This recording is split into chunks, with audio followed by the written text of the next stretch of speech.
कुछ लड़कियां ऐसी भी होती है जिन्हें संभोग का सुख ना मिले तो वे पागल हो जाती हैं। मैं भी उन्हीं लड़कियों में से एक थी। 24 साल की उम्र में मेरी शादी हो गई और मेरी कॉलेज की सहेली की भी उसी समय शादी हुई। हमारी शादियां अच्छे परिवारों में हुईं, लेकिन हमारी स्वभाव में काफी अंतर था।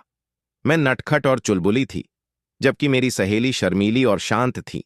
शादी के बाद के शुरुआती समय में सब कुछ सही चल रहा था, लेकिन धीरे धीरे जिम्मेदारियां बढ़ने लगीं और काम का बोझ भी। इससे थकान हो जाती थी और हम दोनों फ्रस्ट्रेटेड महसूस करते थे। 1 साल गुजर गया, लेकिन हमारे बीच प्राइवेसी का अभाव था। घर में इतने लोग होते थे कि हमें एक दूसरे के साथ समय बिताने का मौका नहीं मिलता था। मैंने अपने पति से अलग रहने की बात की ताकि हमें प्राइवेसी मिल सके। मेरे पति इसके खिलाफ थे, लेकिन मैंने जिद की और घर में झगड़े होने लगे। आखिरकार मेरे पति ने दिल्ली से बेंगलुरु ट्रांसफर ले लिया। यह मेरे लिए आजादी का दिन था। पहले कुछ महीनों में पतिदेव का मूड ऑफ रहता था, लेकिन धीरे धीरे सब ठीक हो गया। फिर एक दिन मेरा पीरियड्स मिस हो गया और पता चला कि मैं प्रेग्नेंट हूं। यह अनप्लैन्ड था और मैं काफी घबरा गई थी। मैंने अपनी सहेली को फोन किया तो उसने खुश होकर बताया कि वह भी 1 महीने से प्रेग्नेंट है। उसने मुझे समझाया कि प्रेगनेंसी नाजुक समय होता है और मुझे अपने ससुराल या मायके जाना चाहिए। मैंने सास को फोन किया और उन्हें बताया तो वे बहुत खुश हुईं और तुरंत मिलने की इच्छा जताई, लेकिन मैंने कहा कि अभी आना मुमकिन नहीं है।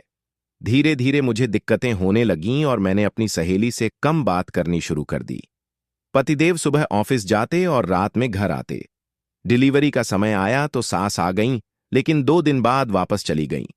समय के साथ मुझे एहसास हुआ कि परिवार की अहमियत क्या होती है। मैंने अपनी सहेली से बात करनी शुरू की और उसने बताया कि कैसे उसका परिवार उसका ख्याल रखता है।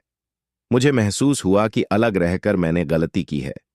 मेरे ससुर ने वीडियो कॉल पर बच्चे को देखा और उनकी आंखों में आंसू आ गए। मेरे पति ने देखा और उदास हो गए। अगले दिन उन्होंने कहा कि हम घर चलें।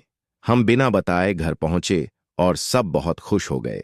मेरे ससुर, जो ठीक से चल नहीं पाते थे, दौड़कर आए और बच्चे को गोद में लिया। 3 दिन तक सब कुछ वैसे ही चला जैसे मेरी सहेली के साथ होता था। चौथे दिन मैंने अपने पति से पूछा कि कब चलना है। उन्होंने जवाब दिया कि अब वहां नहीं जाना है। उन्होंने कहा कि मुझे खुद को सुधारने की जरूरत है और हम परिवार से दूर नहीं रह सकते। उस दिन मुझे एहसास हुआ कि परिवार के साथ रहना कितना महत्वपूर्ण है। आज मैं मानती हूं कि शादी के बाद अलग रहने का विचार मेरे जीवन की सबसे बड़ी भूल थी। परिवार के साथ रहने से मिलने वाले फायदे और प्यार के आगे आजादी की कोई कीमत नहीं है।